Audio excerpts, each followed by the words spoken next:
lifted up, so that everyone who believes in him may have eternal life. Mission is an integral part of the Franciscan vocation right from the beginning. The followers of Francis are called in order to be sent throughout the whole world. The order of Friars Minor is by its very nature an evangelizing fraternity sent into the whole world. These words from the report of the Minister General, the former Minister General, Giacomo Bini, to the 2003 General Chapter, identify one of the core elements of the lives of Franciscans today. Called to be always ready to move beyond the confines of our traditional structures and familiar places, and to embrace the world as the privileged place of where God is alive in and through God's people and in all of creation. This understanding is rooted in God's affirmation for all created reality, and in particular for each and every human person invited to experience God, the life God offers from creation, the life that flows from authentic human relationship, and the life that comes when our social structures make room for all at the table, especially those made subject to dehumanizing conditions, those who are marginalized and locked out. My brothers and sisters, the love spoken of in John's Gospel text bespeaks a movement within God, a bending low towards humanity, in order that we might be free once again to move toward God, toward one another, ourselves, and toward all of creation in hope and in grace. This movement not only is inscribed in the rotation of the earth around the sun, the cycles of the natural seasons, but also is made manifest in the movement of our lives, from birth to adolescence, to young adulthood, to those middle years of crises, to those much anticipated and longed for golden years, and to the finality of human life, a certain physical death. Each of these moments has one thing in common: the presence of the living God, who invites us to move freely from slavery to freedom, from despair and isolation to hope and community, from lethargy and listlessness to expectation and engagement. Ours is a God on the move. Our lives are caught up in this same mystery, movement with purpose. If there is one common theme in the scriptures selected for the Feast of the Holy Cross today that we celebrate, that theme is transformation.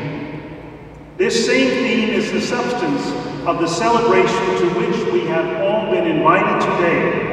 that of the commemoration of the 150 years of movement, purposeful movement, defined not only by geographical displacement, but by a more profound process of transformation, requiring substantial changes in the way people imagine themselves, one another, and the world. John's Gospel proposes such a radical new vision of all things, a rewriting of human relationships, religious and social institutions, whereby God's loved ones are returned to the center of all activity, an activity bent on generating life, and as John 10:10 tells us,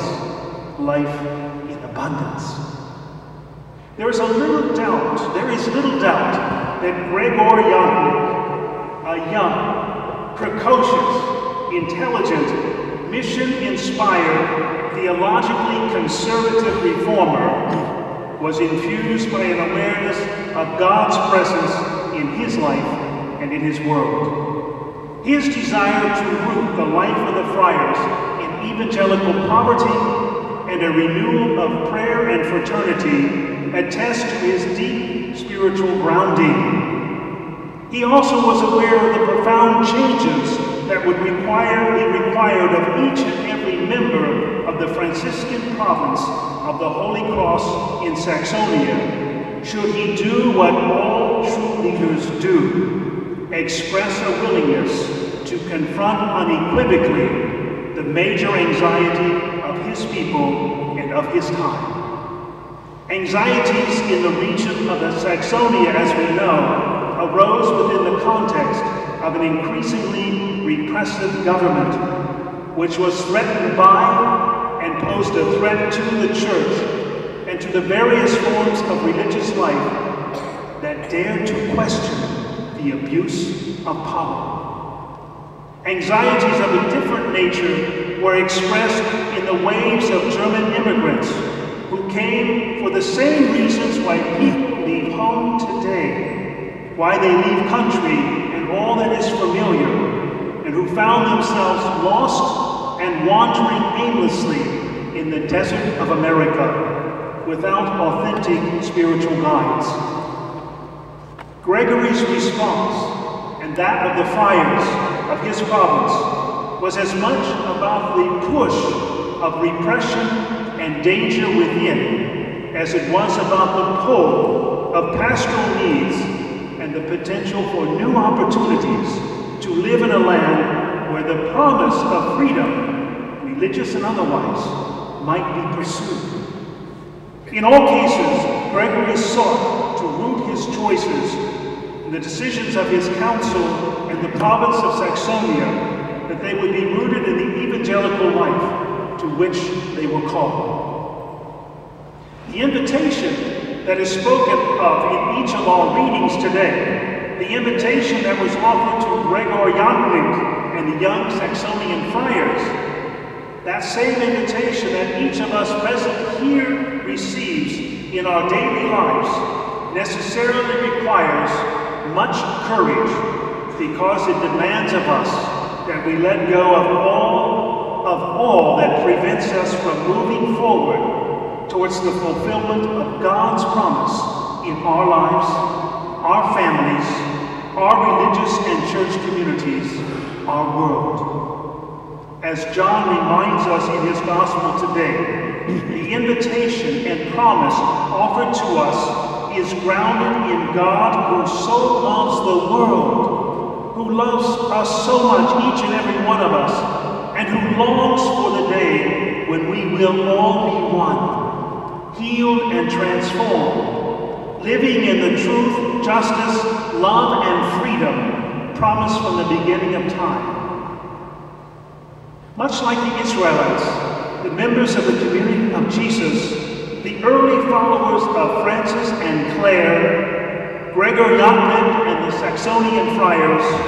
the more than 3,300 men who have become members of the province of the Sacred Heart since 1858, and the women and men who have become engaged in the movement of God in and through the Sacred Heart province in a variety of ways. All of us, each of us, are called to remain faithful to the spirit of itinerancy, the willingness to embrace new opportunities and actively pursue paths for our lives and for the lives of those around us that will lead to greater freedom, truth, peace, and hope.